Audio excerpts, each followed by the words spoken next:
Hey everyone, today I'm diving into what's being called the worst telecom hack in US history, Salt Typhoon. Imagine a cyber attack so sophisticated it makes Russian hacks look like child's play. That's precisely what US officials are saying about Salt Typhoon, a massive breach attributed to Chinese hackers. Salt Typhoon isn't just some small-time operation, it's been ongoing since 2022, targeting major US telecom companies like AT&T, Verizon, and Lumen. The goal? To give Chinese operatives persistent access to telecommunications networks by compromising devices like routers and switches.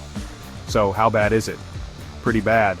These hackers exploited vulnerabilities in cybersecurity products such as firewalls.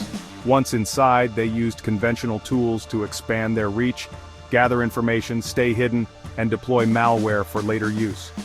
The FBI has reported that Salt Typhoon allowed Chinese officials to collect extensive records, even accessing phone call and text message contents in some cases. This breach also compromised the private portals used by law enforcement and US intelligence for court-ordered monitoring and surveillance of foreign targets. That means Salt Typhoon might have exposed which Chinese spies and informants US agencies were monitoring, potentially helping those targets evade surveillance. On December 3rd, the Cybersecurity and Infrastructure Security Agency, NSA and FBI, along with counterparts in Australia, New Zealand and Canada, released guidance on addressing the Salt Typhoon attack. Their advice? Follow best cybersecurity practices and protect specific telecommunication equipment. But even with this guidance, officials and companies are still struggling to fully understand the scope, depth, and severity of the attack, or to completely remove the attackers from compromised systems. What can be done? US officials have emphasized that many of Salt Typhoon's entry points were through existing infrastructure weaknesses. Basic cybersecurity practices can prevent such debilitating incidents.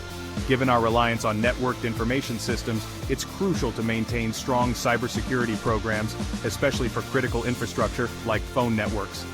Organizations should stay vigilant, monitor news, and use threat intelligence feeds to stay up to date on attackers' tactics and countermeasures.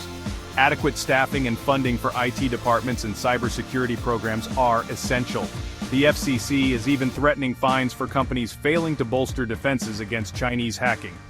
For the average American, there's likely little to worry about from Salt Typhoon. Your personal calls and texts probably aren't of interest to the Chinese government.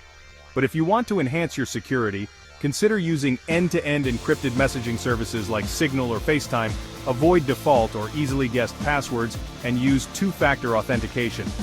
Salt Typhoon has proven what the internet security community has warned about for decades. No mandated secret access to technology products remains undiscovered. It's somewhat ironic that one recommended countermeasure is to use strong encryption services, the very thing the government has tried to undermine. So there you have it. Salt Typhoon is a wake-up call for better cybersecurity practices.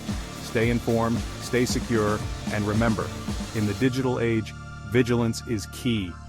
Thanks for watching, and don't forget to like, share, and subscribe for more deep dives into cybersecurity. See you next time.